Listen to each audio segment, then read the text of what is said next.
put in a big hall with like 250 other guys, and you're like, okay, strip down your boxers, head shaved, set of coveralls, set of boots, welcome to the British Army. And once you start looking at the word soldier, you actually look at the meaning behind the word soldier. It's soul dyer or a soul killer. It's not really bullying. I mean, it's like they're training you. They're training you to do the most horriblest job in the world. And that's to take a life and not feel anything with it about it. You're sending good men to go and do bad jobs. Any care and attention or love that you have in your body, and I mean, eradicate that out of your system completely and basically getting turned into a killing machine. We're so disconnected from our spiritual world. I mean, regardless like to what religion it is or who we believe, it's one of the biggest profound shifts that I had when I first found the Wim Hof Method. Was like, my goodness, there is something else out here in the universe. Whatever it is, I mean, there's another energy. I've got bowls there, and I went and found out the frequencies, and obviously these 7 bowls are all in tune with your chakras.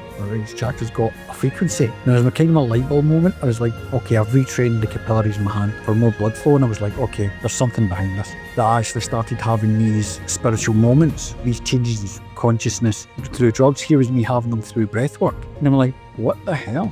And there's something in this.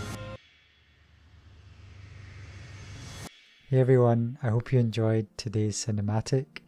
Before we dive into the podcast, I just want to take the time to ask you to please like and subscribe to this channel. This will help us grow the podcast, invite more guests on, and share their wisdom as we grow Illuminating dialogues. I also want to share with you that I'm offering one-to-one coaching. This is a space where we navigate together to clarify your vision, align yourself to your values, and achieve transformation. If you feel called for that, you can book a session with me on my website, Jhoty.com. There should be some testimonials as well there. The links are in the description below, and also there's a link for you to join our WhatsApp community as well, where you can discuss these episodes. So I hope you enjoy the rest of the podcast ahead. Hello everybody, and welcome to Illuminating Dialogues number 47, where I have the pleasure to sit down and dialogue with Darren Adam today, aka Tartan Ice. How are you doing, man, and where are you coming from? I'm great. Thanks, Joey. Yeah, I'm out here in Abington, just south of Glasgow. Yeah, in between nearly the borders. So yeah, I'm a nice bit of the countryside. Awesome, man. Well, the sun is shining today. I don't know if it's shining for you. Yeah, in the south side too. Just as you said that, the clouds are broken. It's starting to come in through the window. So I've got a little bit of heat as well. Nice one. So I'm so excited to sit down and chat with you, because we first met in the Weed Retreat, and you mentioned so many things about your journey and like spiritual journey, emotional journey, physical journey, that I thought it'd be so nice to just have a chat and share that with everyone as well, because I think you have so much wisdom and you've been through so much in your journey. So before we dive into, Wim Hof Method, soundhealing, breathwork, all that good stuff, being an ex-Commando, this podcast is called Illuminating Dialogues. It's really a space to journey together to a place we haven't gone before, and hopefully illuminate ourselves and also the listeners as well. So that being said, my first question to you, Darren. Crystal clear. My first question to you is, what lights you up? Obviously, really now it's life itself now, and where life's taking me now, and it's, as we'll find out now, and it's trying to be more connected to the earth and being in nature. That's the real key for me now. And when I don't, I can actually feel like that the disconnection from it is massive.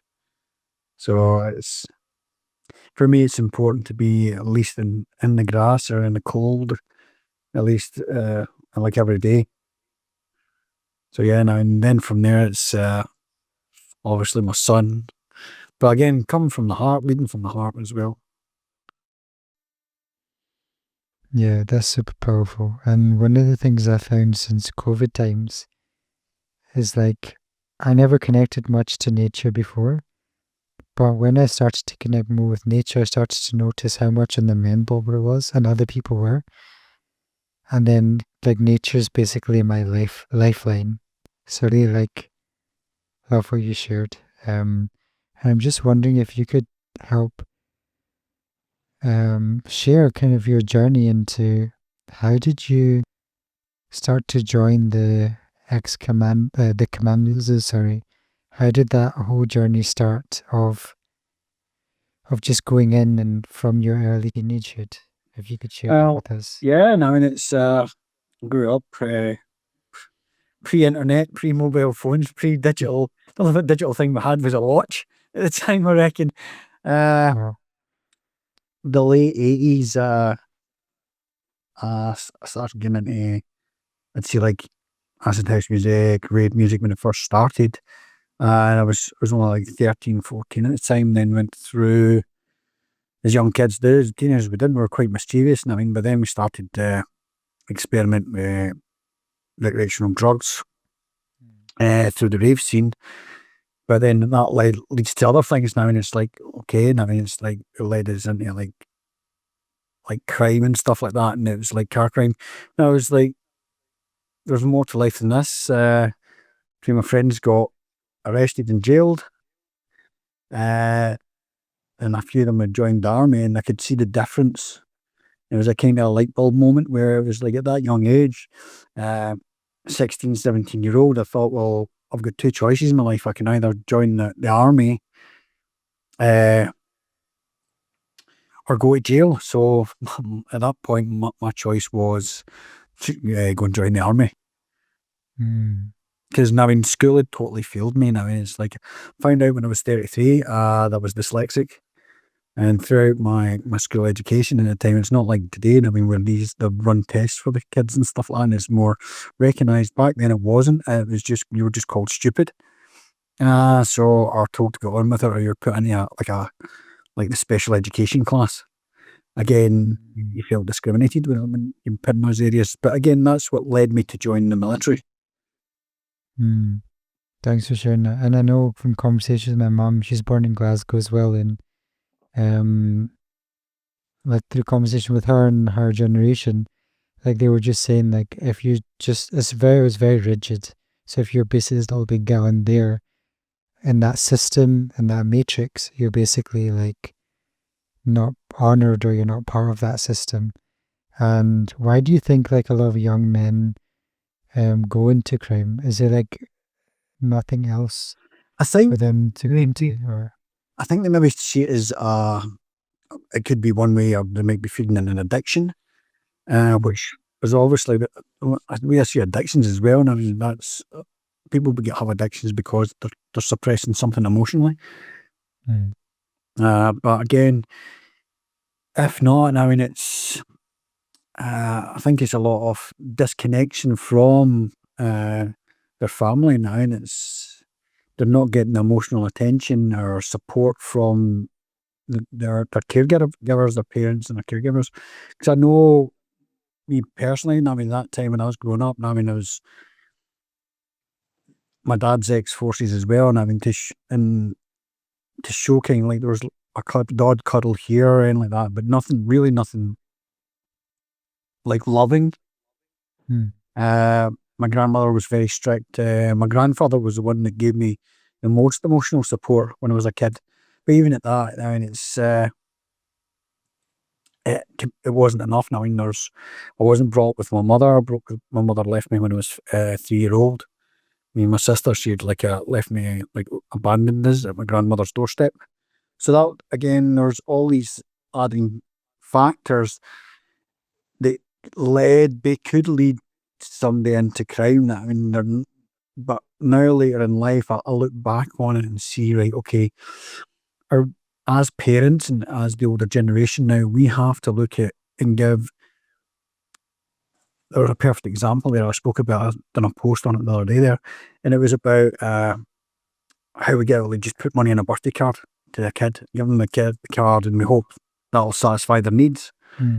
But it's not going to satisfy their needs. What they really need is for us as parents, to switch our phones off and sit down and actually communicate with them and interact with them.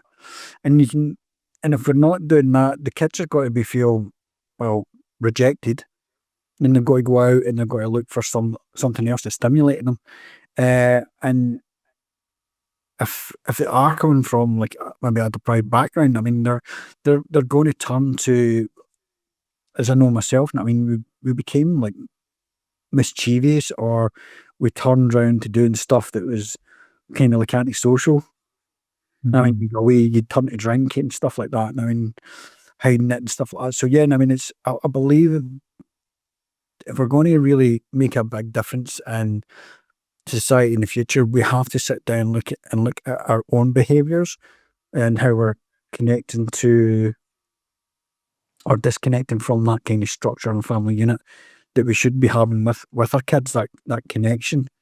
So again, it's if we can disconnect, as much as technology is great, if we can disconnect from it and actually spend more quality time with the younger generation, the kids, and saying to them like, okay, teaching them breath work and stuff like that, making them more connected and guiding them. Again, Glasgow, especially Glasgow, and where there's the religious divide, especially really because of the football, and there's so much associated with that kind of mindset. That again, if we can change that, we could change a lot within society. We could veer them off, I mean, from getting into trouble. Yeah. Do you think that religious divide, or like you're saying, goes with the football, like plays in to any pain or emotional unavailability at all? Because I didn't make that connection before. Yeah, no, I think it does. I mean, because we're brought up, I mean, to like, especially here now, where we're taught like boys don't cry, toughen up and stuff like that. And I was like, that's wrong. We're actually human beings, and we've got two tear ducts. Those tear ducts are there for emotional regulation and emotional processing now, and that's what those are. It's just not to get dirt out our eyes. And again, it's teaching people. I mean, it's like I try and talk to veterans who are totally dehumanized now, and it's in this. Well, I think about breath work and stuff like that, and how it's rehumanized me. It's allowed me to feel. And again, if we look at the younger generations, I think there's because there is no emotional support at home. They've got feelings and they're confused and they don't know what they are. So what do? They go out and they suppress them. And again, and once we start suppressing emotional feelings and stuff like that, it turns to disease, and we all know what happens when down that path. So again, if we can start re-educating people and looking at them how you say, like, let's connect back to like a proper family unit or a proper structure, and interacting with people, talking and communicating it is traditional ways. I mean, it's I think it's when it's from the Amazon, one of the Amazon tribes. If somebody falls ill, the village stops. The whole village. It's not just your illness; it's the village's illness. That means they see it as like we've missed something for you to become ill. And when I first heard that and read it, and I mean, I was like, wow, that's powerful. That is a proper community, like a pure, not just a physical community, like a consciously connected community. And it's like, okay. That's powerful. And if you think about, I've been delving into the history of Scotland, like the Highlands and things, and I believe Scotland did have that, like back in the day, maybe hundreds of years ago, maybe not too far in the distant past, but there was that community element who did have that. And like I also noticed you had Gabor Mate's book on your Instagram as well, like not why the pain, no, not why the, what was it? Pleasure, why the pain, something like that. Yeah. So there's always a pain behind everything. Yeah, it's like I was lucky enough to see Gabor last year out in Bratislava, and when he was talking about like ADHD and ADD. It makes it so clear now. I mean, when we look at it, like ADD is attention deficit disorder. Where's the attention missing from? It's the attention missing from our parents to the child. And this is what he talks about. And you're like, okay, this ADHD, the kid's hyperactive, screaming out for attention, causing problems because they're not getting emotionally regulated by their parents. Because the parents, one, don't know how to emotionally regulate themselves. So how are they going to teach the kid how to do it? And the kid's playing up. The kid doesn't know what it's feeling. It's wanting support and nurtured. And this was an amazing light bulb moment for me when I was sat there, and I think it was for like the 1,200 people that was in the room as well. They all just sat silent, and they were like, "Wow." Well, I was like, right. So if we can then turn our attention to supporting the child, help the child to emotionally regulate and understand what it's feeling, and nurture it at the same time, it's not going to have these dysfunctional behaviours, or means we don't have to then stay, you've got a label, and we don't have to pump them full of pharmaceutical chemicals. And it's like, if you go look back at the indigenous tribes of like the First Nation and things like that, then they don't have these problems. Why? Because they're a community. There's the emotional support they're all getting. And again, you mentioned it going back to COVID, and I mean, we're all told to separate. We're human beings. We need a connection, touch and hold hands, hugs. We need that from the family unit. So it's like the connection has been replaced with the technology in the pharmaceutical industry. That's quite interesting connection. And we had a lady called Satinder Kaur from Australia in episode 37, and she actually talked about, she's an occupational therapist, and she talked about kids, like especially for immigrant communities, kids' nervous system is not regulated. So she'd have to come in and basically help regulate that kid's nervous system. And often it's not really this like hyper attention deficit disorder, like you were saying. It is just a matter of the parents not having that knowledge or ancestral knowledge of how to regulate their own nervous system, and then how to regulate the kid's nervous system.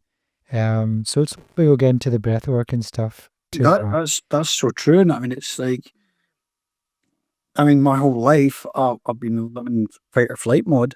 Again, made more prominent because when I joined the military, you're taught, they exaggerate that, they take that point, might take that point off you, make you even more hyper vigilant.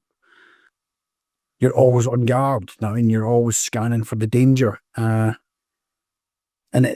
that part, even now, like at 51, I'm trying to.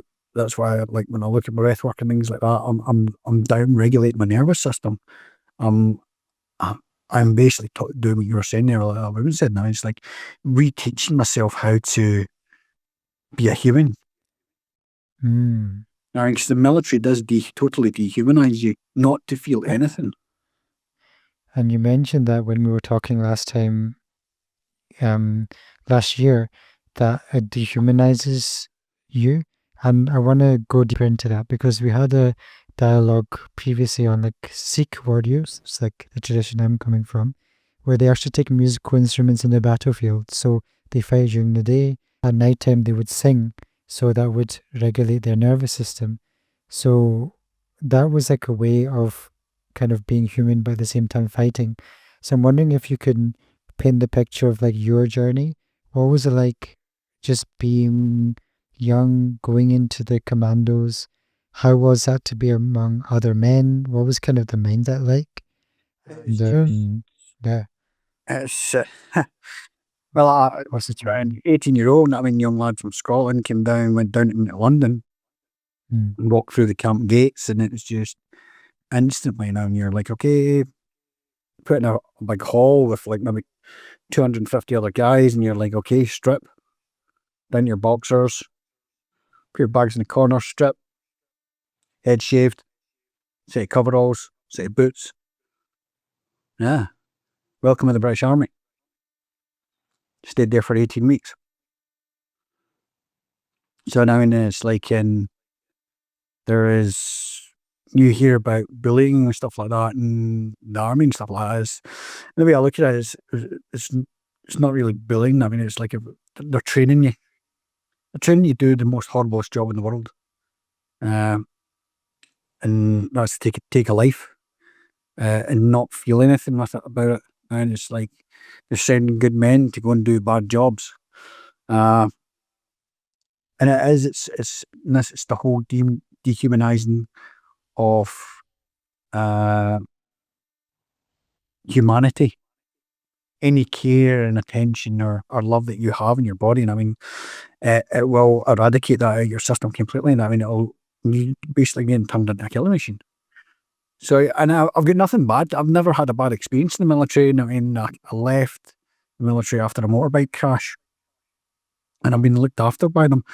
But again, it's through studying like psychology and the aftermaths of it, and later in life, I've now looked at it and seen what it actually, that training, that operant conditioning actually does to a human being. And once you start looking at the word soldier, and you actually look at the meaning behind the word soldier, it's soul dyer or a soul killer. So I know that's what you're trained. If you look at the words, and I've just found this out over the last 2 years about that, and it's always sat with me. Again, it's once you're out, we're not helped. A lot of guys are not helped, and again, I think this is where holistic practices like breathwork and things like that actually come in and in their beauty, where they allow somebody with, even children, I mean, with the dysregulated nervous systems, to reconnect back to their body. And it's so important for us. Like in the military, you're trained not to feel anything. We have to feel all the emotions, and be shown how to feel them, understand them, and express them properly. And this is the beauty of it now, and it's where my path came to. It's now got me to this point. This is how I see the work that we're doing now is actually helping people out there, and especially in like inner cities. And I mean, where we're so disconnected from our spiritual world. I mean, regardless like to what religion it is or who we believe. Now, I mean, I think it's one of the biggest profound shifts that I had. When I first found the Wim Hof Method, was like, my goodness, there is something else out here in the universe now, and there's like, wherever it is, I mean, there's another energy, and once there's something else out there, and I mean, and that's when I started looking at other cultural books, readings, and seeing like, and believing, and having faith, in the cosmos, the universe, call it God or whatever you wish. I mean, it's like there is a creator of some sort out there. Because if we even look at the human body by design now, it's too perfect. I mean, I was at the zoo the other day there, and I was looking at the monkeys, and I was like, wow, and I could actually see them walking back, and I was like, it's the same. I says, that's just incarceration. You can see them going stir crazy. They're not meant to be there. And I'm like, okay, so, but again, we could learn so much. And there was a model or a statue, and the human, I actually posted it on my Instagram, and it's sort of thing I wrote, humanity needs saving. The human was on his knees, kind of like praying and holding his hand up, and this chimpanzee was holding his hand out. And kind of, and to me, it sort of represented nature's here to help humanity. And again, if we talk about like what it is, it's like human nature. Like, oh, that's just somebody's human nature. Those words are telling you exactly where we should be. human nature. It adds up. 100%. And how did that happen? Like being in the military, and you were saying like being conditioned, and well, first of all, how did that feel as a young lad? I don't know how long you were in the commandos for. Well, could you give us insight, like what type of things did you have to do? What did that physically feel like at that time to be conditioned? Did it feel normal for you? Yeah, I mean, Or obviously, I mean, you're sent away. I mean, went down to Livingston. I was in the military for 5.5 years, and I spent a year and a half out in Germany. Left, came back to the UK, and went to, like, elite forces. Went and done all arms commando course. And throughout, that's a 13-week course where you are pushed mentally, physically, emotionally, now in just battered every day. Training and training and more training, pushed to your limits. Then walking back from that, and I was, at the time I was went straight into like an arch set of training for like going to Northern Ireland. Now, and so this is where you are. You're going train to go to Northern Ireland. You're going train to a possible war, like was classified as a war zone at the time. Now, and it's like, so you were trained to be hyper vigilant now, and this is the thing. I mean, it's not so much the training at the time, because you just take it as part of the job, right? This is what I'm going to do. And something that's really exciting, like, I was trained as a surface to air missile operator, and I mean, firing a shoulder launched missile off your shoulder, and I mean, off this weapon system, and I mean, it's exhilarating. Now, I mean, the age 18, where my friends were back home in Scotland drinking and partying, was blowing stuff up. And what you could call like a tank. You're on the ranges, you're firing rifles at all these automatic weapons, which you can see in the movies and stuff like that. So it's pretty much, it can be quite exhilarating and fun, but you also get the opportunity to travel as well. So, I mean, my experiences in the military weren't that bad. Yeah, and I mean, I was young at the time. I got the odd punch in the jaw of a senior rank soldier or something like that. I mean, for being too cheeky, but I mean, you took it in the chin, you learnt from it. And I never really looked at that as anything bad. And it's you're joining the man's army. I mean, you're not joining there in the Boy Scouts or anything like that it's like you're joining to be trained to kill somebody, to go into a war zone or something like that. So it's pretty tough going. I mean, it's like, they'll switch you on, but the thing is, once you leave, they don't switch you off. And once you go back into society, you've got these problems, and this is where the problems start. I mean, it's like, we're no longer in the same, like, the military society to the civilian society. Is two different worlds completely. Yeah, one thing I wanted to ask you, like, because in corporate, I noticed that they would hire a lot of people straight out of, like, the veterans, straight out of the military. So they invite people like Navy SEALs from the US, they would go into corporate, and so they would have that mindset to achieve corporate goals. But essentially, then you have civilians working with people coming for the military, and it's just such an interesting environment, because I've been in that environment too. And okay, it's not as extreme as the army, but you're having like this hierarchical structure with a lot of ex-military personnel, with kind of civilian people. So I'm wondering, like, kind of your thoughts on that, because it seems to, like you said, there should be some holistic practice, or this sort of dial where you turn yourself, Yeah, and I mean, like, again, it's like the way we communicate now in the military is completely different.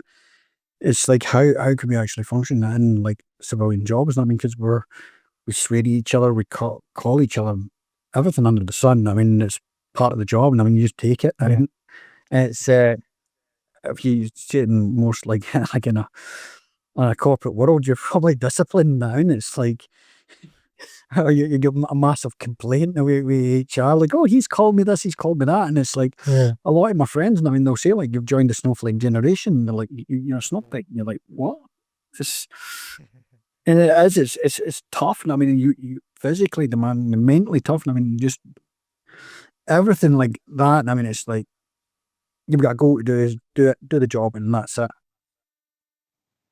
And that it might be hard. I mean, it's like you're so disciplined now, and it's just integrated, and it's like you don't even think about it. I mean, it's just like you get up, you do the job, and that's it. Now, and it's like if you running those bullets, like good, even training with live ammunition, they're firing rounds over your head, and I mean, you're running at somebody with a machine gun. And that's live fire and training now, and it's one of those things. But it makes perfect sense. But again, once they leave the military, they've not been, like what I say, rehumanized. They've still got this on-off switch where it's just like attack mode. Yeah. And they go back home, and they might be in the pub or something like that. They might be out socialising. The clubbering like again, because the military teach you how to suppress your emotions just by getting pissed, getting drunk.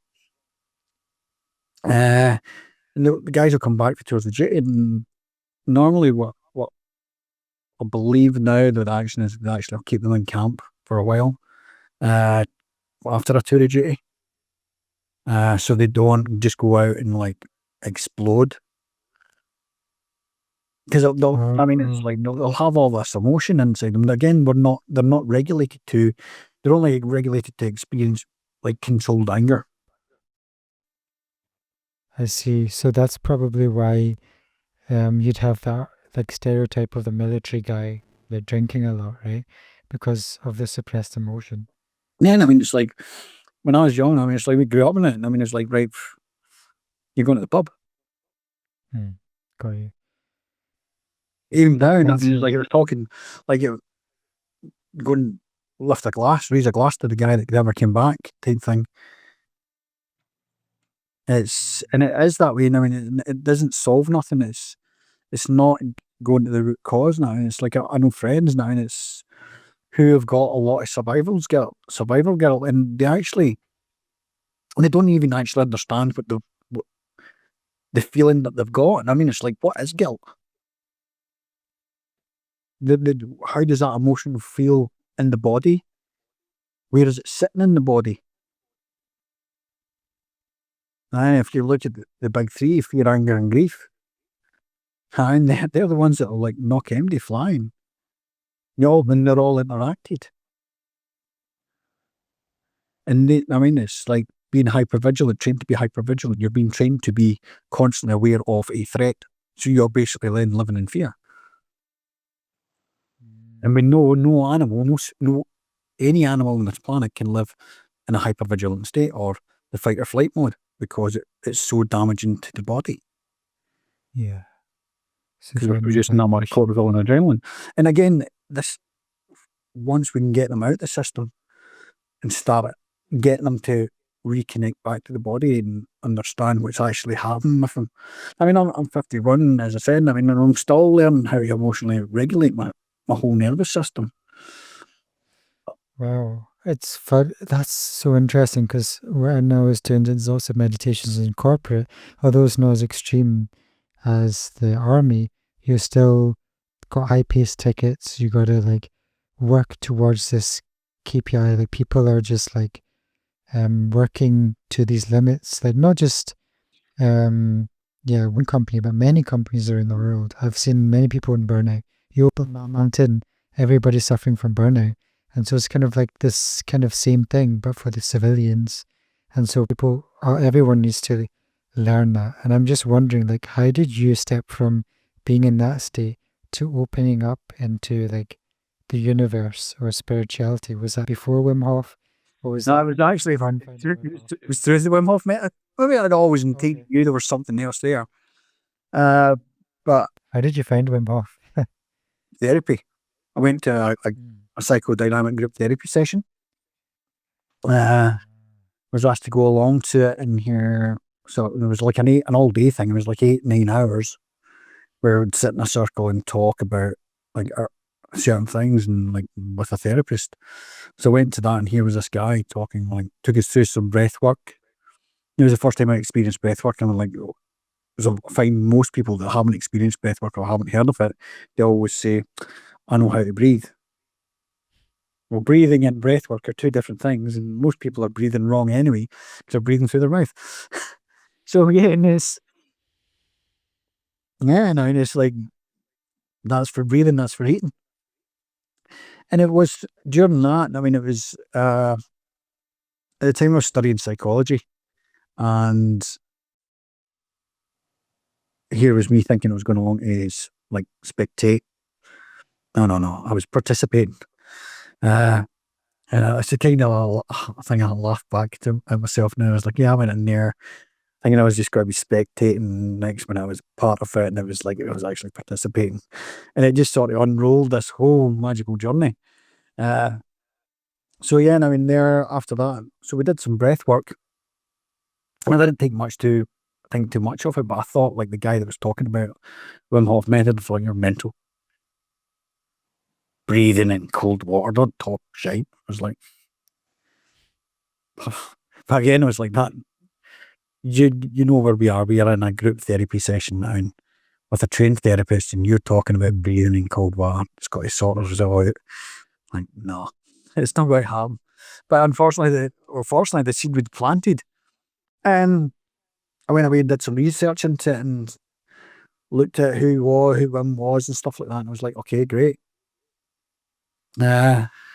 So I started practicing, and I didn't dive straight into it, so to speak. I mean, I started looking into the breath work and trying that. But again, it was like, am I doing this right? Breathe, hold your diaphragm. Where's my diaphragm? I mean, it's like, where's all this? So, uh, am I breathing from your chest? What do you mean you breathing from your stomach? I'm like, what's all this about? So then I was putting my hand in a bucket of cold water at the time as well, just to train my ice. And I was like, well, it's cold and all that. Playing about with it. And I went, we're on Ben Moore or on Mull with my son. We were coming down off the mountain, and one hand was roasting, my right hand was warm, my left hand was cold. And I said to my son, "Is like, feel my hands," and he's like, "Well, one's hot and one's cold." He's like, "What have you been doing?" It's like, "That's not normal." And I'm like, "Well, this one was the one I was been putting in the cold water." And it was kind of a light bulb moment. I was like, "Okay, I've retrained the capillaries in my hand. I've retrained the cardiovascular system in my hand." Wow. For more blood flow. And I was like, okay, there's something behind this. But unknown to me at that point, I still had no incline of like a spiritual path or finding spirituality. So I came back and I started practicing it, and it wasn't until I really got guided with the breathwork properly, did the fundamental course, the power of the mind course, and started training with the breath, that I actually started having these kind of spiritual moments. Hang on, here was me. I mean, I just came from the rave scene and taking recreational drugs and having these kind of like these changes in consciousness through drugs. Here was me having them through breath work. And I'm like, what the hell? And there's something in this. And obviously, the more I researched, I was starting to pick up other literature and listen to other books. And you start to learn more, and once you start learning stuff, and getting other information, you start to see this bigger picture unfold. And I was like, okay, where is this taking me now? And I was like, okay, this is interesting. So the more I practiced, the more I started to feel stuff. And obviously I've had some, let's call them visions through breath work. I've had many, many emotional releases. One this morning, in fact, which just popped right out of the middle of nowhere. But again, it started putting me in questioning life as a whole. Like, there has to be something more than just skin and bones, you know. And I started looking into other books and stuff like that, and from other cultures. Just for instance, I mean, it's like I've got books here from like not read it now, but Oh, yeah, the Krishnamurti. this is I'm not read it, but I've been given it from the monks out in Les Mahago. And again, I found it really interesting how different cultures have obviously their own gods and things like that. But again, at the end of the day, it's the same message that keeps on coming back, and it's to be heart centered. You know what I mean? Lead from the heart. And it's so I'm like, right, so there has to be something in it. And it's so the more you, and one thing I found with breathwork, it really does connect you to your heart. And once I started practicing the method, and it's when people ask me what is the Wim Hof Method, and the Wim Hof Method is intentional breathwork and cold water. But what it's designed to do is to reconnect the mind and heart back together. Mind-heart coherence. And it's once we've got those, because society has got us living in here, our head, so separated from the body. And once we reconnect them, something happens. Something magical happens, and we just start to feel, experience things, see the world completely different. So that was the kind of thing that has happened for me to find my spirituality. And I mean, where is it going at the moment? Who knows now? And it's because I'm listening to so many books. As I usually, like when I'm working now, I'll have like an audio book on in the background.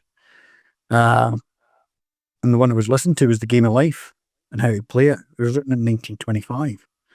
And it talks about like the Bible and things like that, but instead of the Lord, how they translated the word Lord to the law of the universe. Oh. The law of the Creator. And I'm like, wow. Game changer. Yeah, you're like, okay. So again, and it made me look at like even the Bible, and I mean, completely different. So again, if you use that kind of concept, I mean, you're taking the religious out of it, but you're still maintaining the spirituality in it. And it allows, and again, it severs that divide. Because I was brought up in a mixed religious house. I mean, my dad was Protestant, my grandparents were Catholic.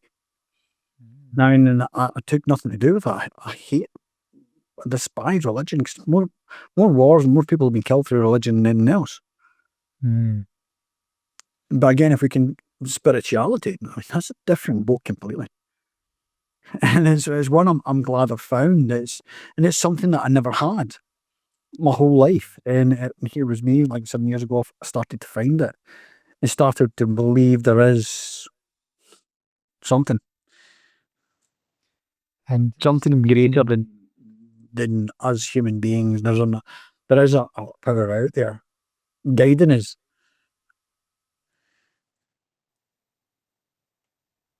Yeah.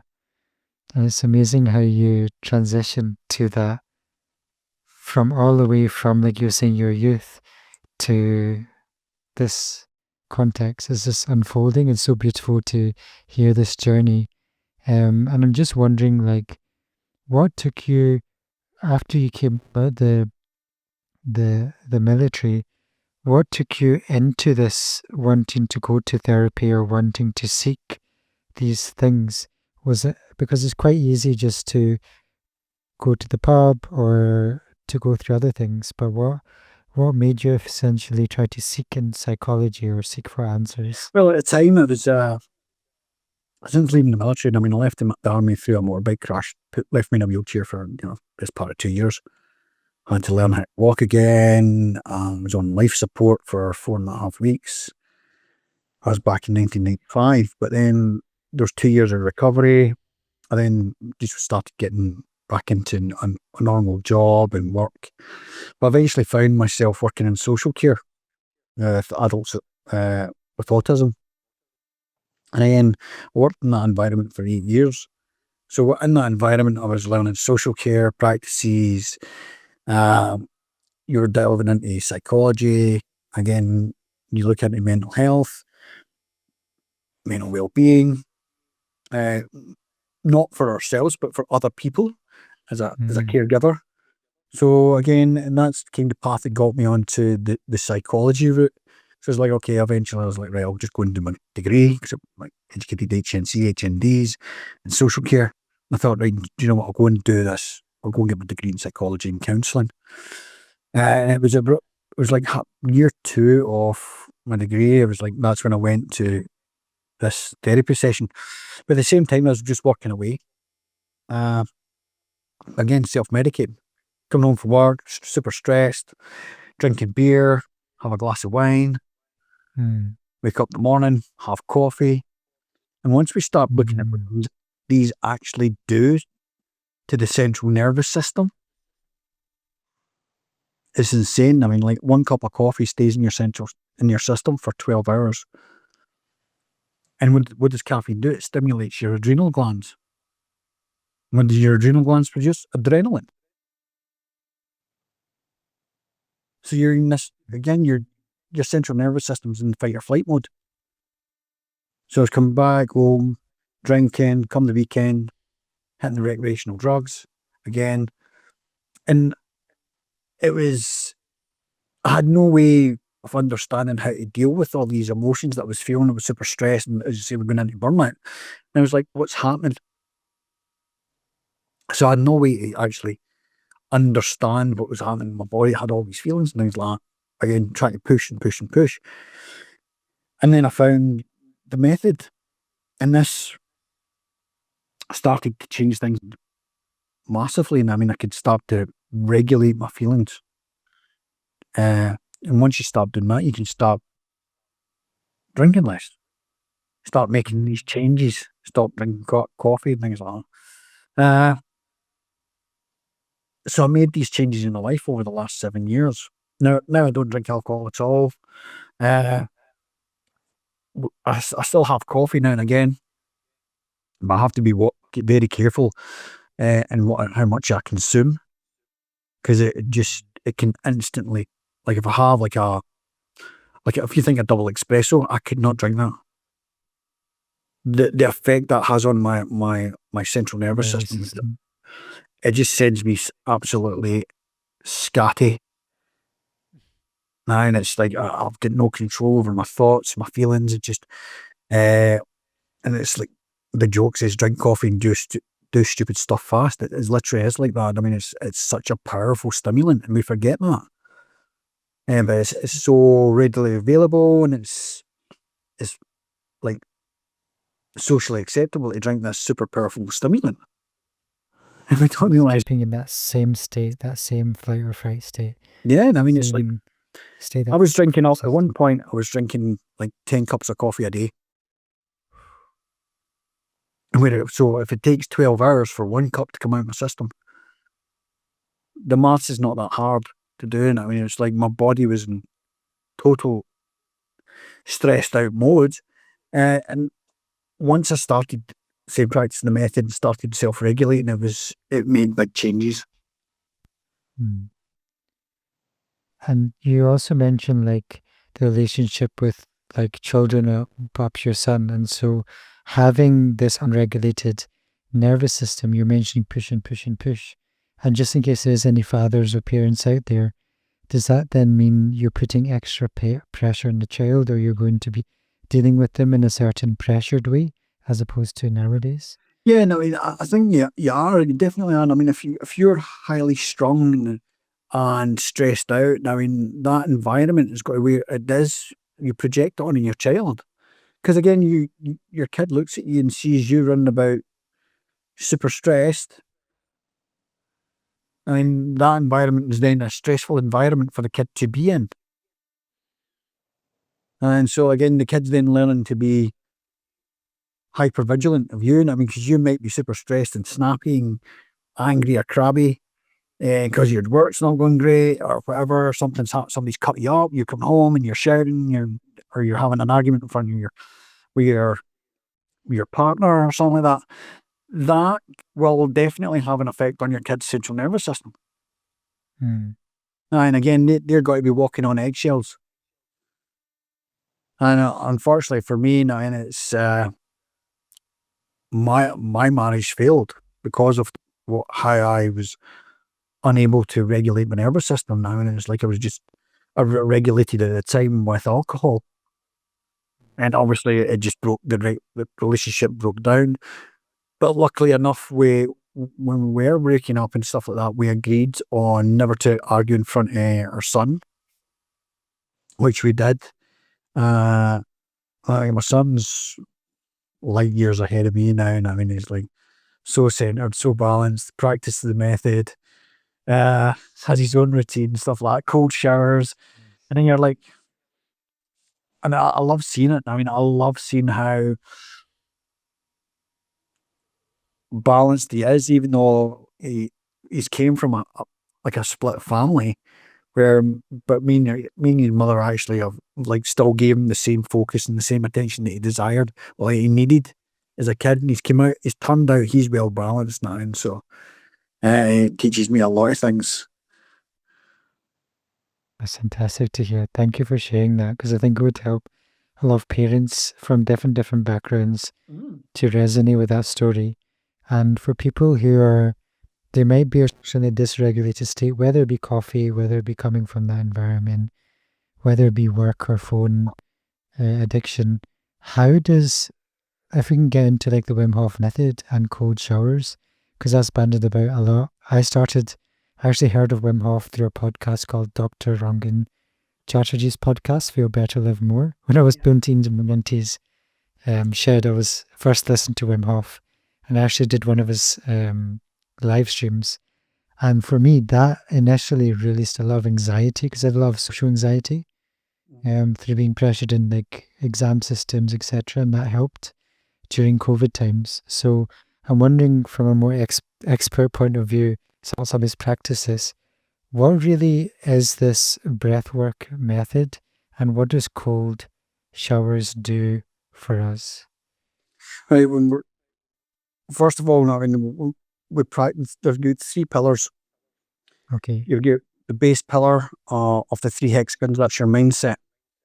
Mindset and personal commitment. That is, your mindset and commitments to yourself, not the Wim Hof method, and not to the breath work, and not to the cold showers or anything like that cold. You're making that decision. I am going to make changes in my life for the better. So you're then taking back your sovereignty, your ownership, and saying like, okay, this is for me. I'm doing these things for me. These are tools that I'm going to learn, which are going to make me feel better. So that's my mindset. Going on to the second pillar is the breath work. Breath work is 30 to 40 intentional breaths from the diaphragm. After that, after your 30th, 40th breath, you'll go into our attention. You'll hold your breath on an exhale, because most people hold their breath on an inhale. Because if you ask somebody to hold their breath, they'll go, But what I'd do through a workshop, I'd ask you to hold your breath on an exhale. So I'd be like, fully in, fully out, stop breathing. So you're emptying your lungs. After that, after about a minute and a half, maybe 2 minutes, you'll feel the urge to breathe. At that point, your body's actually producing adrenaline and cortisol and norepinephrine, and it's there to like make you breathe. And at that point, if you feel the urge to breathe, so you'll take a breath in, then we'll ask you to squeeze from the perineum, pushing the blood up your spine to your head. So you'll do that 4 times. Then after that, we'll have a bit of time just to relax and chill out, maybe share, talk. And then maybe about 15, 20 minutes later, or once everybody's calm and relaxed, we'll get ready for the ice. And then at that point, we'll go in for an ice bath. But again, practicing at home, we never do the breath work anywhere near water, always in a safe place. So again, it's like your alarm clock goes off in the morning. Best thing you can do is just put a set of headphones on, do your breath work there and then. Or get up and lie on the floor, do breath work, somewhere safe, a safe environment, nowhere, not in showers, not in rivers, not in lochs, not in lakes, especially not when you're driving either. And I mean, so it's always in a safe environment. And at that point onwards, after that, once you've done your breath work, you're nice and calm and relaxed. But also with the breathwork, we're producing dopamine, oxytocin, serotonin, and endorphins, which are all happy hormones. So then we go into the water, and we're using the water as, the way I look at it is, we're using the water as used, well, it is eustress. It's a positive stressor, not a negative stressor.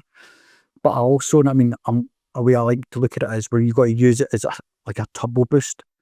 Our body's filled with all these happy hormones. We're going to go into this stressful environment, consciously sit down in the ice or go into the cold shower, experience the stress, which is going to increase our heart rate, but it's also increasing the blood flow around the body. So if you think about it, you've got all these happy hormones in your body, and next minute you go into this cold shower or cold water, you're switching on the fight or flight mode. You're then, the body's getting then flooded with all these happy hormones that are getting pushed around the body like 1,000,000 miles an hour. So you go in the water for maybe, it doesn't have to be like 20 minutes or anything like that. There's no need. I mean, the magic happens after 2 minutes. 90 seconds to 2 minutes, depending on your physiology.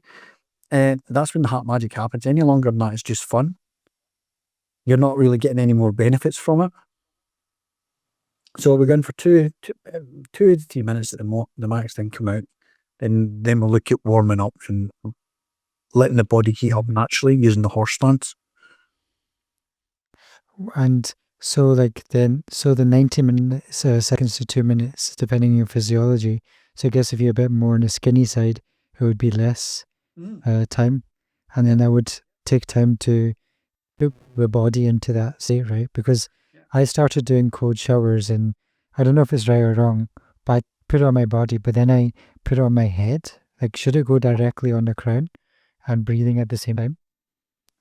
With a breath, I mean, it's just controlled breathing. It's just nasal breathing with long exhales, and that's all it is. And I mean, that's all we're doing. We're trying to, instead of like, when you get into cold, you're going to get the gas reflex. You've got to be like hyperventilating, like try to catch your breath because it is so cold. But again, if we can just control our breath, we can control the stress. So it's long exhales in, and a long exhale out. Again, once we've caught our breath and we've relaxed in the water, that's fine. We'll have to watch what we're doing because you can go into the Millennium dive reflex, which we don't want. So again, with people that come in workshops, I'd advise them not to put their head under the water. Because you're then going to experience a thing called shallow water blackout, which we don't want. Because if you pass out underwater, you need waking up. So we try and keep away from that. So keep your head above the water. If you get up around your ears, it's obviously got to stimulate the vagus nerve. But again, when we're in cold showers, if you're rubbing your body and rubbing your face, what we're doing, we're actually stimulating the lymphatic system as well. So, and that's obviously a key benefit to keep the lymph fluid moving around the body. Right. And I also know from Dr. Susanna Soberg from Denmark that there's also brown fat around the spinal system in our modern day. And because of the thermostats and things, that brown fat is becoming less. So we're basically unable to, and we're wearing warm clothes all the time. So we're basically unable to have that regulation inside our body. And I come from an immigrant family, so I suffer from like Reynolds, right? Because like maybe our generations haven't been adapted to Scotland very well. Yeah. So like that's also probably something I should probably do as well. Is like, I think you do in lochs as well, right? Lochs, rivers. Again, even when like you've got Reynolds, I mean, you can put your hands in cold water, just a bucket of cold water, put your hands in it, in for a minute, out for a minute, in for a minute, out for a minute. So what you're doing, you're exercising your capillaries. You're exercising every cell in the body. Because when you go to the gym, we go and lift weights and we're giving it extensions, contract, expand, contract, expansion, contraction. We can do that with every cell in the body. And if you're doing it with your capillaries and veins, training with the cold, which you're doing, you're going to increase the size of the veins, the capillaries, the arteries, which increases blood flow. I mean, when we think our cardiovascular system is a central heat system of the human body, if we've got big, strong pipelines going through our body, we're going to have really warm blood flow throughout the body. So it's the way I kind of like explain it to some people now, because some people say I'll get cold feet. I'm like, well, put your feet in cold water, and they're like, what? Your feet are should heat up. No, you put them in the cold and start training with them. You're training the capillaries in your feet, and they do. The next minute they're like, oh, went home, or they're coming to a workshop and we just put your hands and feet in ice. They go home and they're like, darn, my feet are roasting, and it's like 12 o'clock at night and I can't get to sleep because my feet are too warm. This morning you were complaining your feet were cold. They're hot. But again, it's just, it's once we train with our feet, I mean, it's like these elements, it just makes your life so much easier and better. You're talking about adipose tissue and brown fat activation. I mean, again, it's really important for us to deal with this. And it doesn't have to be ice baths or anything like that. I can be wearing less of a jumper. And I mean, we can wear a lighter jacket on a cold day, because our body is then doing what it's doing. It's meant to do thermoregulation, thermogenesis, burn body fat. It's designed to use the food we eat to generate heat as energy. And if we can do that now, it's amazing what this human body can do. It's like we cut our hand, put plaster on it, a couple of days later, we take the plaster off and it's healed. So if we put the body in the right environment, with the right support, it'll heal properly. And like folk like Joe Dispenza and stuff like that, they've seen it in the extreme sense where people are healing their bodies from cancer and things like that through these holistic practices, things like that. I mean, it's through mindset. But again, it's changing the way we think. We have to change the way we think in society these days now. And it's like this body is a self-healing organism. If we put it in the right environment and water it, preferably with cold water, it'll heal. It will heal every day now, and it's slowly and surely it will heal. So again, taking us back to, it's like we are just nature, so we're human nature.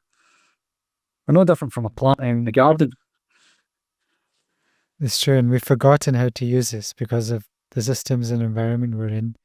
And what you were saying there about the breath and holding it, like the technique of holding the perineum, it reminds me of, and when I was looking into Wim Hof, it was based on like some shamanic breathing, also yogic breathing. So they would go through the different energy centers of the body and take this energy upwards. So it's very interesting how Wim Hof's method is very close to these. Yeah, and I mean, it's like Breathwork breathing, if you've looked into it. Like prana, talk about chi energy and stuff like that. Yeah, and I mean, prana it's all there now. I was given these books, like they're really old books on like yoga, really old books. Oh. Now which I've not read, but again, it's just to even be given like this little manual now. It's beautiful. What secrets are held in there? And I'm looking forward to reading them now once I get to the chance. Another book I'm reading is The Alchemist with Tao Te Ching. Oh yeah. An amazing book. Goes into the body in so many ways, not body movements. Again, using the breath. Very similar to Ayurveda. And what we use in our tradition is also music. So I know you talked about sound vibration. So we have like kirtan, rags, so mantras to help move these emotions. And I'm wondering if you could also share your journey of yoga and sound healing. Well, when did you start getting into that? I got into movement maybe about is when I went out and started experiencing movement first when I was out doing my level 1 instructorship with the Wim Hof Method, because movement is much part of that as well. Hence why I don't have like any seats in the house, as we were talking earlier about moving, because it always keeps you moving, changing your body position, and the more we move, the more flexible we'll become. And from there, I've got a basic practice in yoga, and I mean it's just more mainly for flexibility and stuff like that. to stop you seizing up. But with sound, once you started looking at the science and things like that of what was actually happening in the human body, and you see, and you understand, like, each cell in the body vibrates at a certain frequency. Now, in an electrical frequency, and it's like you start seeing the effects, or going into sound baths. You start feeling the benefits of sound, which again led me on a becoming a sound practitioner, learning how to play the gong. I'm a gong practitioner. I hold sound baths as well now. So again, it's in feeling the power of sound. Now, and it's again, it takes you into the world of spirituality, and it's like we forget how powerful, like you were saying there about mantras and things like that. And we hear weird, and how like monks and all that use the word om or go om. Again, what are they doing? I mean, they're resonating with sound. Why? Because these are healing frequencies, and they're bringing their body back into like homeostasis, or raising their consciousness by them. And the subtle level, because like the conversation's getting a little bit more subtler as well, because it's still on the body, but it's just like you said, on a cellular level. So I've been to a sound bath once. I think I opened the Eventbrite the other day, and you just see tons of sound baths in Glasgow in Scotland coming up. So I'm wondering, like, what does being a gong practitioner do? So what does that kind of do, and what does that give for the body and for the practice? Again, I mean, what's the gong? I mean, it's most people think of a gong as they'll just go and strike it, like you dong. No. Yeah. Well, that's what I thought until I started digging. By So I thought, a beautiful woman called Pauline Spears. I mean, it's probably one of the best gong teachers in the UK, if not Europe, if not further afield. She's been playing the gong for, God, I can't remember how long she's been playing for. But again, to hear what a gong can do, the gong is. I took the gong out to Italy last year, with 10 other Wim Hof Method instructors, and I gave them a sound bath just with the gong. And the look that came off their face after 40 minutes of being subjected to this sound was, I thought they'd just done like 10 rounds of power breathing, because they were just sat there, like, you can physically see them pulling themselves back into like what we call it, like reality, and like a conscious state. They went that deep and that relaxed. And it's something I've always said. I mean, it's like if people fall asleep during like a breathwork session or a sound bath, mission accomplished. because you've regulated it to that point. They've been able to relax that much. They've switched off and fell asleep. Like, what are they? They're at rest, and that's what we want. I mean, we want people to feel rest. Again, going back to the stage, like the parasympathetic nervous system, the rest and digest. So we're resting. We're at ease. So yeah, it's really, really interesting. Where it's interesting, maybe. It's at the moment I'm thinking about with the breath and sound, which is quite fun. But yeah, I mean, I wouldn't say I'm a master with sound or anything like that, or a master at breathwork. I mean, but what I've learned is a lot to guide people through using sound safely and experiencing sound safely. There's the science behind sound is changing so much. I mean, it's gone back to, they're talking about how even now the Egyptians may have used sound to move rock. And there's so much out there. It goes back to sacred geometry as well. So now there's these frequencies are resonating through our body at all times. And again, it also takes you back to disease, because you're not resonating at your natural state. Your natural frequency. Yeah. Again, it's when we look at, like, I've got bowls there, and I went and found out the frequencies, and obviously these 7 bowls are all in tune with your chakras. So obviously each chakra's got a frequency. Each organ's got a different frequency, and sound as well. And I mean, it can change. I mean, it's like whilst we're talking, and say we started speaking at the same time, there's two frequencies then becoming three of the words we speak. And with singing, power of singing, people can shatter crystal glasses with a voice. So again, it then takes you into seeing like how powerful our words are and how can they affect people. Like spelling. And if you really think about it, what are you doing? You're casting spells, you're casting words. So no, it's interesting the things that I've learned and I think about it sometimes. I mean, it's sound is a beautiful thing. I mean, I play for myself as much as I do play for other people, because when I am playing it, I'm in the middle of it, and whatever I'm feeling can be projected out through the gong and the bowls as well, and other sound tools I've got. So I have to be wary of like how I feel prior to getting into a sound bath or give one. Or most times, if I feel anything untoward, or like if I don't feel that great, I'll do breath work for it. Just again to bring myself back into the present moment and feel centered. Then I can obviously work and give a good performance. Amazing.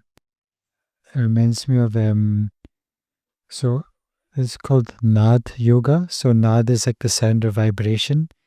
And we were talking about this in the previous episode as well. It's like using that certain mantra or chant, like you were saying, that invokes certain emotion with that Nad yoga.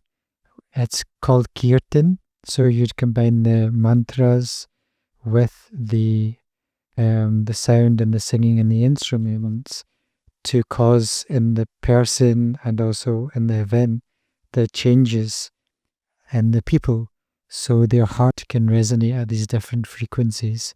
So the tradition I come from is like a technology of different rags layers. So rag is like a musical melody. Yeah. So you have that musical melody, and you also have the words written by enlightened beings. So that's kind of like how our tradition connects to sound and vibration and healing and things like that. And I just find how the science and spirituality match up so beautiful. The way you explained as well. Yeah. There's a definite shift. And I was speaking to someone on there saying there's a definite shift in consciousness now at the moment. Not just here in Scotland or the UK, across Europe, and right across the whole world now. And you can actually physically feel this shift happening, in which is pushing humanity in the right direction.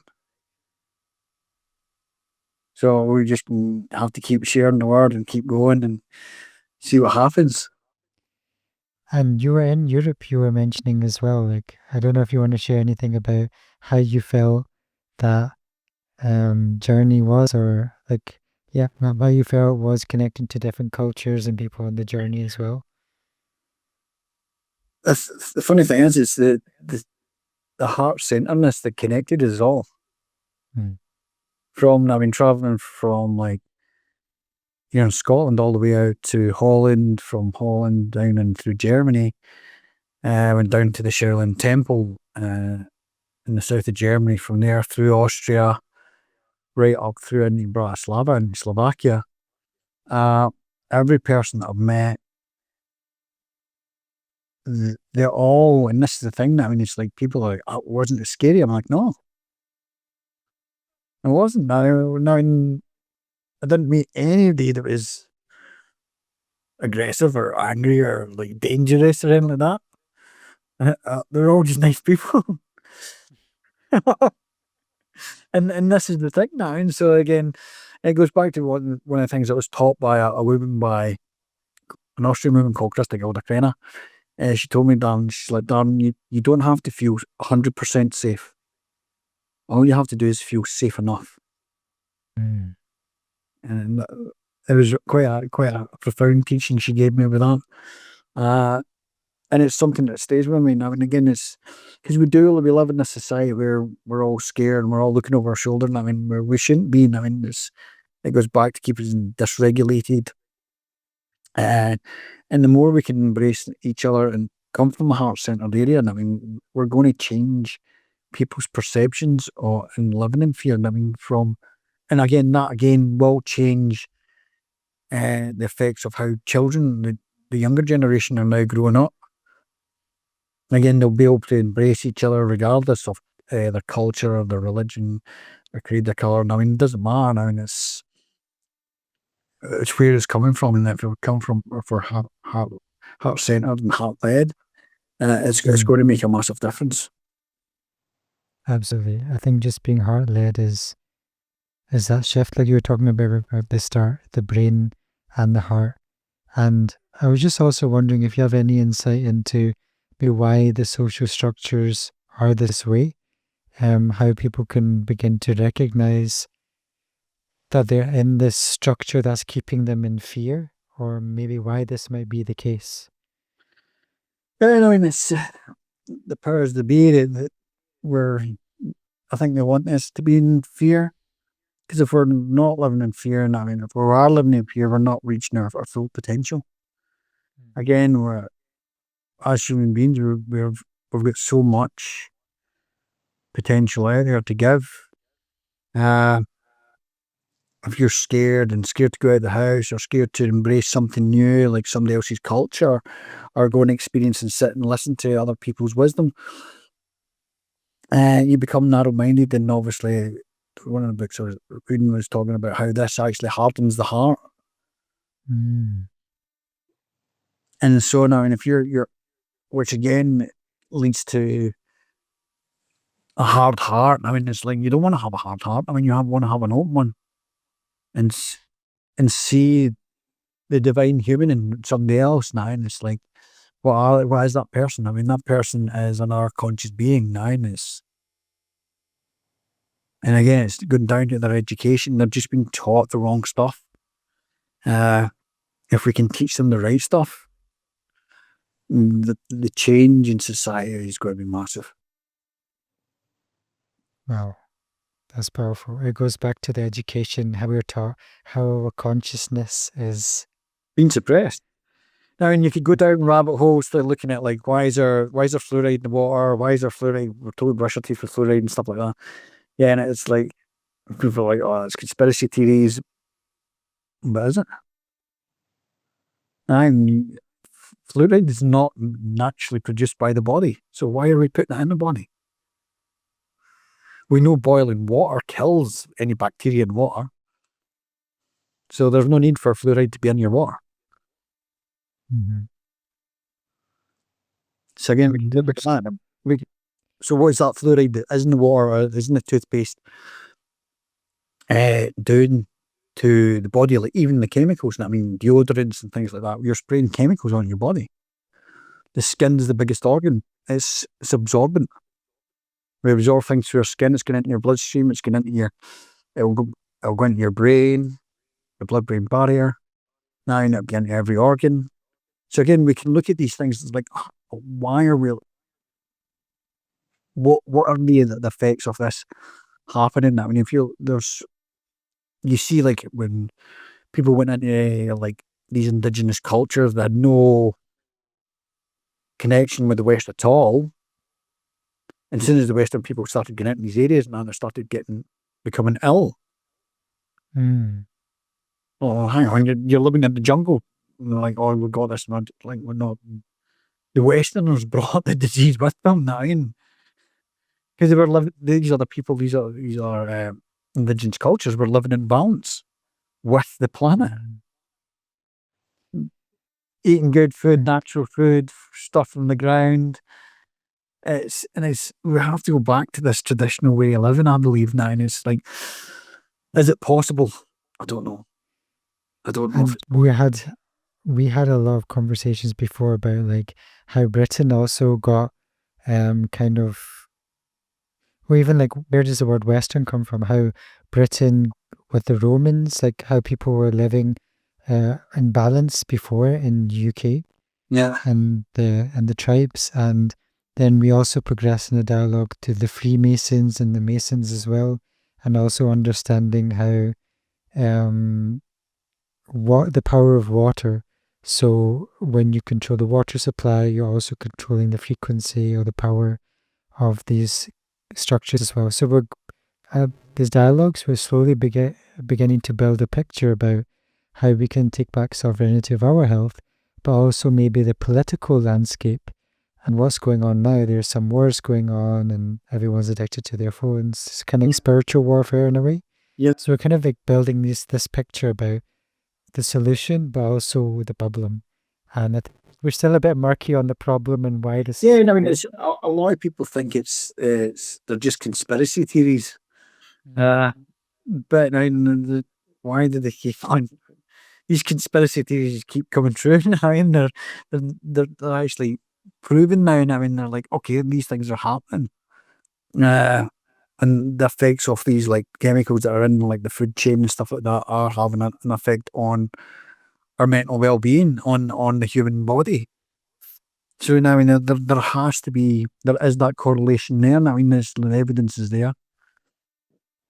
So if we go back to trying to like reverse this, Mhm. we'll hopefully maybe be like educate the next generation to live more in balance, but with the planet and with each other, most importantly. Yeah, definitely one step at a time. Thank you so much, Dan. I think that this is The problem. It was a pleasure. it's a beautiful dialogue. I'm just wondering as we begin to wrap up, um, is there anything you'd like to share, like events that you do, people can reach out to you, even the book as well, where they can check more about that? Yeah, I mean, it's you'll get me on the socials and Instagram, like Facebook, just Darren Adam, and it's also Instagram, Tartan Ice. Through there, you'll get my links to the official Wim Hof website, and obviously you'll see anything that I'm doing on like workshops and things like that through my Instagram and on Facebook. Cheers. Thank you for the work you do. Honestly, it was such a pleasure to hear your story and to be part of sharing that. So thank you, Darren. Thank you, sir. It's a pleasure.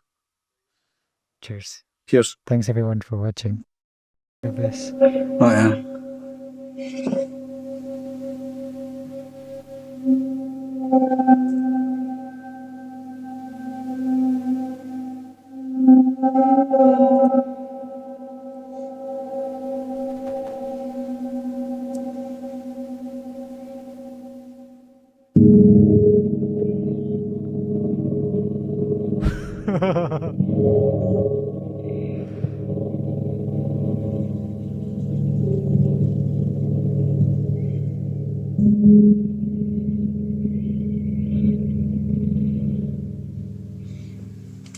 Yeah, it's a powerful tool.